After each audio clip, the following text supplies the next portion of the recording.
सतरे तमे बहुत भाग्यवती भद्रा। भाग्य देवी तुम उपरे प्रसन्न नथिले तमे कौन प्रेमिक को पति भाव में पाई पारि थांत।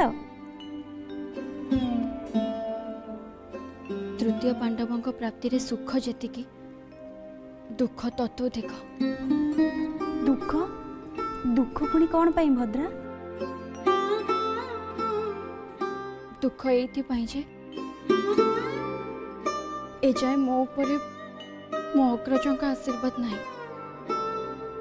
सामान्य क्रोधी सी देखिबो किछि दिन परे तांको क्रोध शांत होई जिवो। आउ सेबे जाए कौन तांको अभिशाप को मुंडरे मुंडे बाट चलीबी। गोटे बाट अछि भद्रा।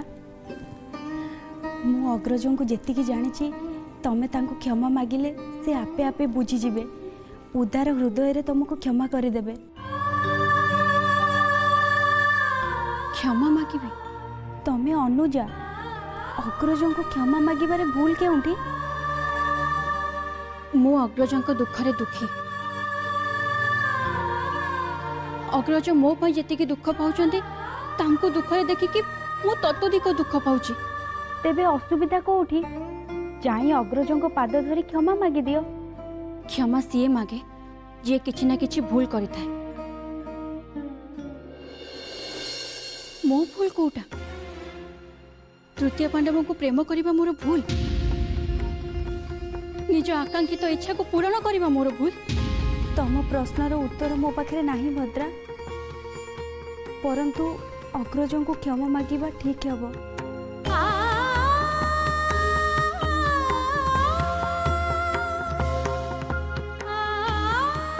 मु जीवी, अवश्य जीवी। अग्रजों को सामना करी मो मनर सब कथा कहीदेवी। तेणिकी जहाँ भी हम परमेश्वर को इच्छा।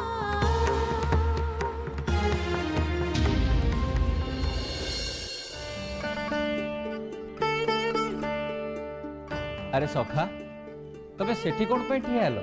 भितर को आस, आसन ग्रहण कर।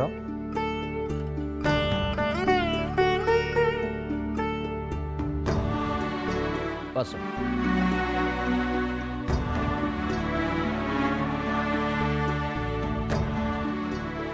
कौन है सखा तम मुखमंडल तेजहीन लगुची?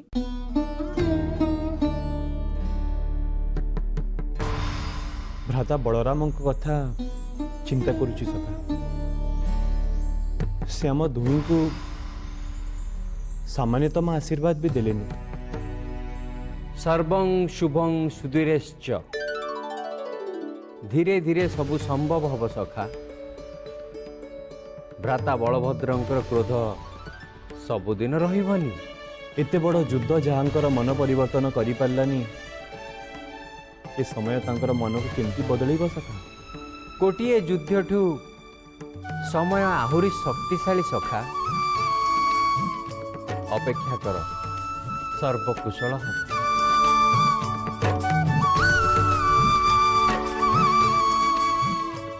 मते अनुभव होची मो पई आपणक कोमलमती भगिनी को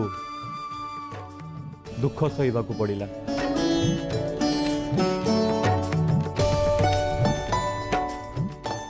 कहा पाए के दुखी हुंतिनी सखा। समस्तंक दुख सुखर कारण सेमानंक भाग्य, सेमानंक ललाट। सखा तमे मो उपरे भरोसा रख। भद्रार सामान्य प्रयास रे अग्रजंक क्रोध निश्चिंत शांत हब।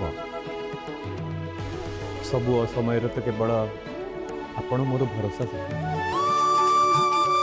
आपणकर इच्छा ही पूर्ण हो। शुभम भवतु।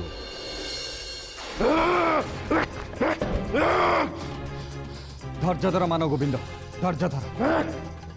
ए समर तमे एका नुहे दुर्योधन, तम सहित मु अच्छी। आम दुही मिलित आक्रमण रे इंद्रप्रस्थ श्मशान हो से तृतीय पांडव अर्जुनर गर्व अहंकार सब माटी मिशि केबे केबे आसीबो से दिन केबे जेबे दुर्योधन हाथ रे गदा धरी पृथ्वी को पांडव विहीन करिवो आ शिशुपाल साजी द्वारिकारु लेउटिबार प्रतिशोध नब प्रतिशोध से समय आगत प्राय मान गोविंद तमे स्थिर हुओ ये अस्थिरता को मो भितर रहिबाकु दियो अंगराज रहिबाकु दियो मु जतबेले हस्तिना को फेरिबी हस्तिनावासी मते दया और करुणार चाहाणी फिंगिबे कुलबधू माने ओढ़ाणी तले फुसफुस एई तांको सखी माननकु कहउतिबे एई देखरे देखो आउ गोटे शिशुपाल दुर्योधन जाउची दुर्योधन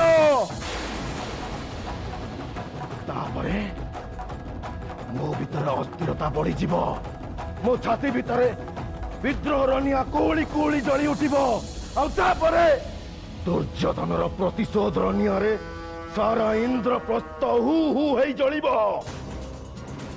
मरिबे सभिए मरिबे मान गोविंद मान गोविंद मान गोविंद संभाल निज मान गोविंद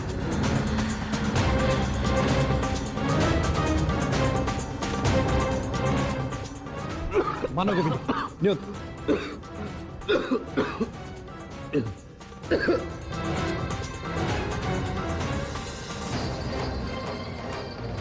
क्षमा करिए महाराज आशा करे वे विश्राम शेष होती अनुमति देले हस्तिन यात्रा आरंभ करियो मान गोविंद को विश्रामर आवश्यकता अतएव एटी समस्त रहणीर व्यवस्था करा जाए यथा आज्ञा किंतु समय को अपेक्षा कर मान गोविंद समय को अपेक्षा शत्रु को शेष करने क्रोधर नुहे बुद्धि मेधा एवं स्थिरतार आवश्यकता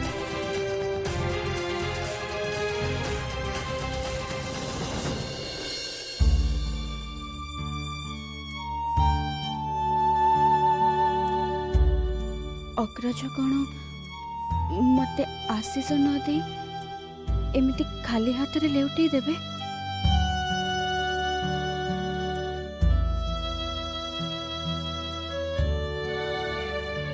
ना ना केबे भी नुह मो मन कहूची अग्रज मो अनुरोध को निश्चय रखिबे सबु किछि को भूली मो ऊपर तांको स्नेह और आशीर्वाद को से निश्चय ढाली देबे प्रयास जारी रहो तेणिके फल ईश्वर को इच्छा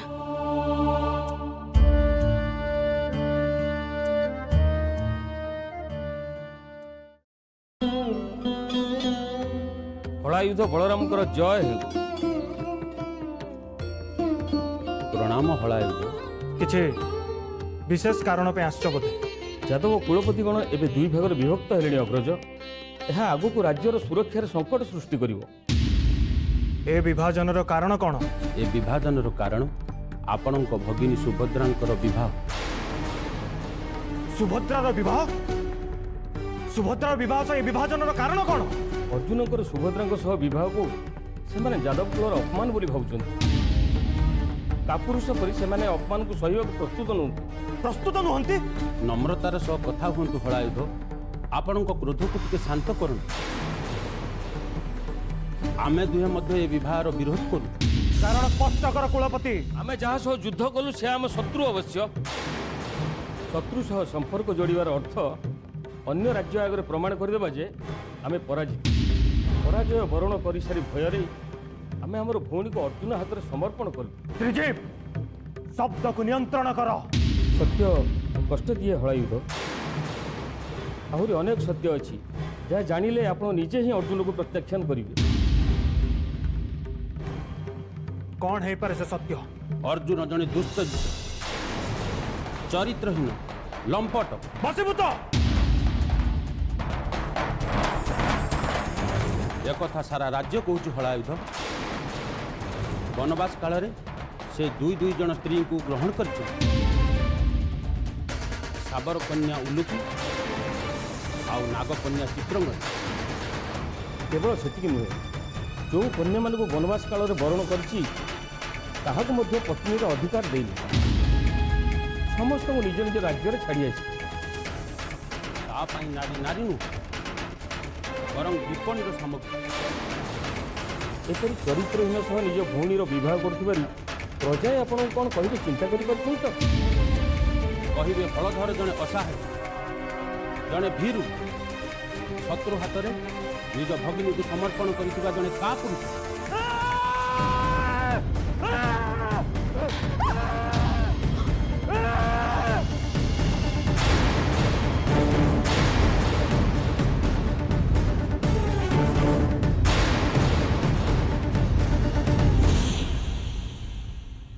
ଲାଗୁଛି ଅଗ୍ରଜ ପ୍ରଚୁର କ୍ରୋଧରେ ଅଛନ୍ତି।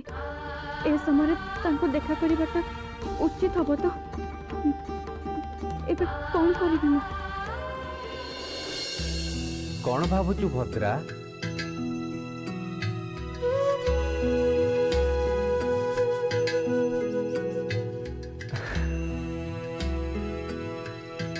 ଭ୍ରାତା ବଳଭଦ୍ରଙ୍କୁ ଦେଖା କରିବୁ କି ନା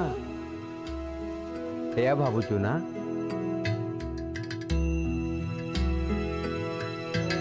କ୍ରୋଧନଂ ବିବେକ ନାସ୍ତି ହି। ଭଦ୍ରା, କ୍ରୋଧୀମାନେ କ୍ରୋଧର ବଶବର୍ତ୍ତୀ ହୋଇ ସେମାନଙ୍କ ବିବେକ ଶକ୍ତି ହରେଇ ବସନ୍ତି। ତେଣିକି ସେ ଯେତେ ଜ୍ଞାନୀ ହୁଅନ୍ତୁ କି ମାଲିକ, ଅତଏବ ତତେ ଭ୍ରାତାଙ୍କୁ ଦେଖା ନକରି ଏ ସ୍ଥାନକୁ ପରିତ୍ୟାଗ କରିବା ପାଇଁ ପଡ଼ିବ। ପରନ୍ତୁ ଶାସ୍ତ୍ରୀୟ ପରମ୍ପରା ପାଖରେ କିନ୍ତୁ ପରନ୍ତୁର କୌଣସି ଅର୍ଥ ନଥାଏ ଭଦ୍ରା। ଏହା ମୋର ବାଣୀ ନୁହେଁ ଭଦ୍ରା, ଭାରତୀୟ ମୁନି ଋଷି ମାନଙ୍କର ବର୍ଷ ବର୍ଷର ଅଭିଜ୍ଞତା। ଏବେ ମୋ କଥା ମାନ, ତୁ ଭ୍ରାତାଙ୍କୁ ପରେ ଦେଖା କରିବୁ।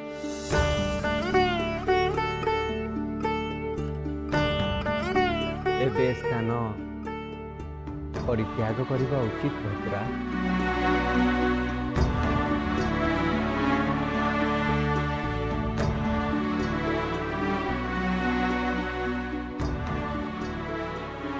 ତମମାନଙ୍କ ଶବ୍ଦରୁ ମୁଁ ଅନେକ କିଛି ବୁଝି ସାରିଛି କୁଳପତି, କିନ୍ତୁ ଏବେ ମୁଁ ଯେଉଁ ନିଷ୍ପତ୍ତି ନେବି ସେ ନିଷ୍ପତ୍ତି ଶୁଣି କୁଳପତି ଗଣ ଆନନ୍ଦରେ ଆତସବାଜି କରିବେ। ଯାଉ ଶୁଣେଇ ଦିଅ ସେମାନଙ୍କୁ, ଏ ବଳରାମ ମଧ୍ୟ ଏ ବିବାହର ବିରୁଦ୍ଧରେ।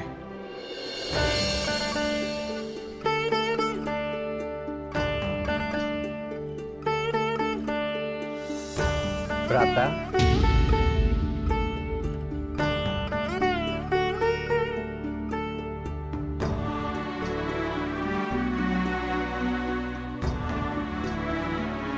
ଭ୍ରାତାଙ୍କ ସାଙ୍ଗରେ ମୋର ଗୋପନୀୟ ଆଳାପ କରିବାର ଅଛି। ଆପଣମାନେ ଆସିପାରନ୍ତି।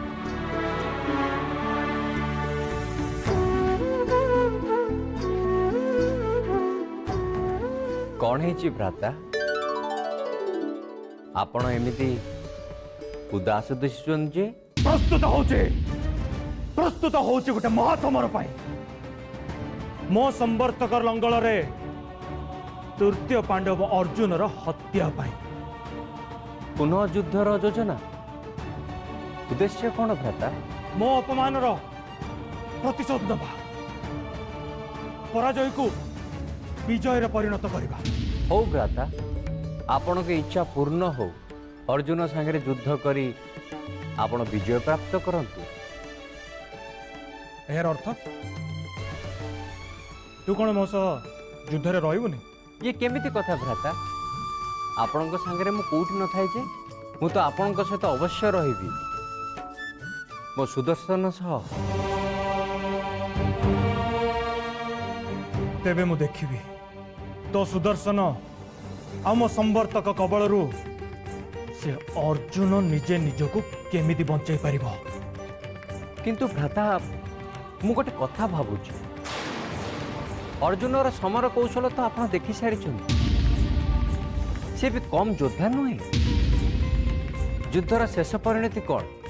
हुए तो अर्जुनर मृत्यु हब नचेत आम दुई भाईंकर। से अर्जुनर एते सामर्थ्य से आमको पराजित करिबो? युद्ध रे सबु संभव भ्राता। आमे तो पुणी कंस को मारी त्रिपुर विजयी थिले सीए। किंतु भ्राता आम मृत्यु भद्रा पाई कष्टदायक हब आ अर्जुनर मृत्यु भद्रा पाई पीड़ादायक हब। आमे उभय तार आत्मीय। आपणकर मने अछि भ्राता जेबे मु कालिय दलन पर्वर प्रस्तुति आरंभ करिथिली आम भद्रा कौन करिथिला?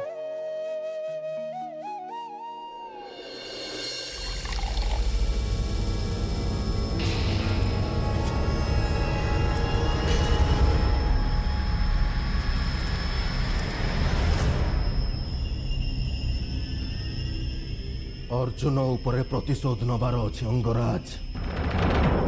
जो प्रतिशोध पांडव मानंक पाई सारा जीवन स्मरणीय होई रहिबो। किछि भिन्न प्रतिशोधर कथा चिंता करछ निश्चय? अवश्य अंगराज, अवश्य।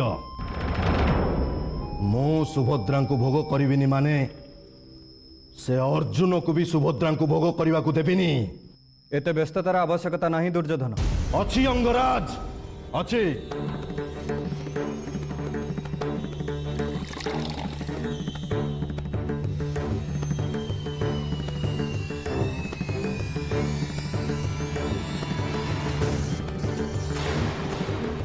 तापाई योजना मध्य प्रस्तुत कर सारी। से योजना विषय रे मते अवगत करेबे? अवश्य अंगराज अवश्य।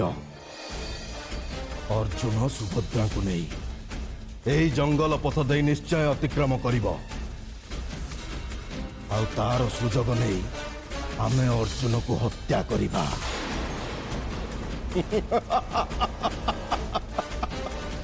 सुभद्रा आगरे अर्जुनर हत्या हबो। या ठारू बड़ प्रतिशोध आउ कौन हेई पारे अंगराज? निर्बोधक परी योजना प्रस्तुत करनी दुर्योधन। तमे अर्जुन को आक्रमण कले परिणाम भावी पार्छ? निज सद्य विवाहिता भगिनीर वैधव्यता कृष्ण बलराम सह्य करें तो? तार परिणाम स्वरूप से माने पांडव मान सहित मिसी तम उपरे प्रति आक्रमण करेंगे। आउ तार परिणाम कदापि शुभंकर हबनी। बरं मो दृष्टि रे उचित हब उपयुक्त समय एवं सुजोग को अपेक्षा करिबा। तबे ताई हो अंगराज। किंतु मन रखंतु अर्जुन मरिबो।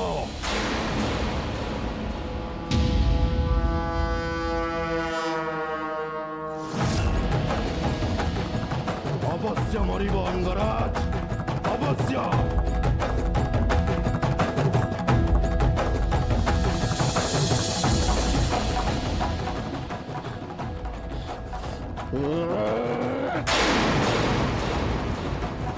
अर्जुन मरिबो।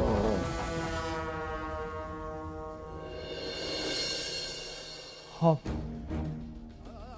से नगर मुख्य स्थल रे मथा को पिटी पिटी मो भ्राता बोली कहूला। खाली मथा पिटी नथिला, मथा पिटी रक्ताक्त मध्य होइतिला। भ्राता एक कथा मु आपन को काहे की पचारुची से कथा मते पचारिबेनी? काहे कहूचु काना? आमर कि अर्जुनर वीरगति प्राप्त हो किंतु भद्रा सह्य करि पारिबनी, आत्महत्या करदब। हाँ भ्राता भद्रा सेतिकी आवेग प्रवण।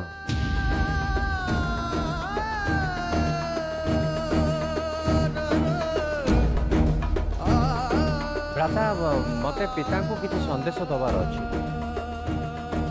मु आसुची।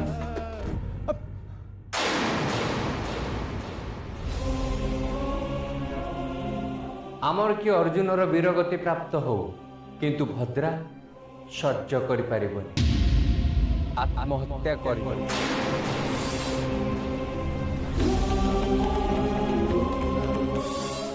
नहीं एमिति केबे भी हबो मु एमिति केबे भी हबाकू देबिनी। मो भगिनी सुभद्रा बंचिबा दरकार। हाँ बंचिबा दरकार।